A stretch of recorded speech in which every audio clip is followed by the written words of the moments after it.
The Nelly, a cruising yawl, swung to her anchor without a flutter of the sails, and was at rest. The flood had made, the wind was nearly calm, and being bound down the river, the only thing for it was to come to and wait for the turn of the tide.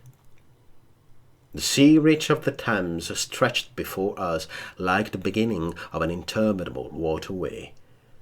In the offing the sea and the sky were welded together without a joint, and in the luminous space the tanned sails of the barges drifting up with the tide seemed to stand still in the red clusters of canvas sharply picked, with gleams of varnished sprits.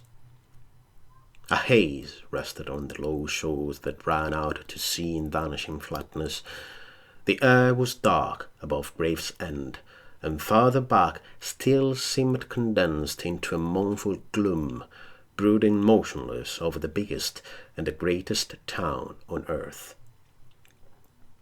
The director of companies was our captain and our host. We four affectionately watched his back as he stood in the bows looking to seaward. On the whole river there was nothing that looked half so nautical. He resembled a pilot, which to a seaman is trustworthiness personified. It was difficult to realize his work was not out there in the luminous estuary, but behind him, within the brooding gloom. Between us there was, as I have already said somewhere, the bond of the sea.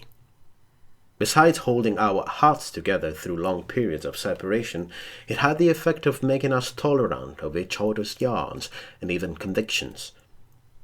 The lawyer, the best of old fellows, had, because of his many years and many virtues, the only cushion on deck, and was lying on the only rug.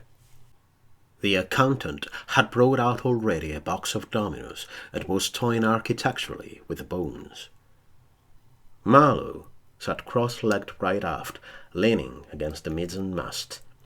He had sunken cheeks, a yellow complexion, a straight back, an ascetic aspect, and, with his arms dropped, the palms of hands outwards, resembled an idol.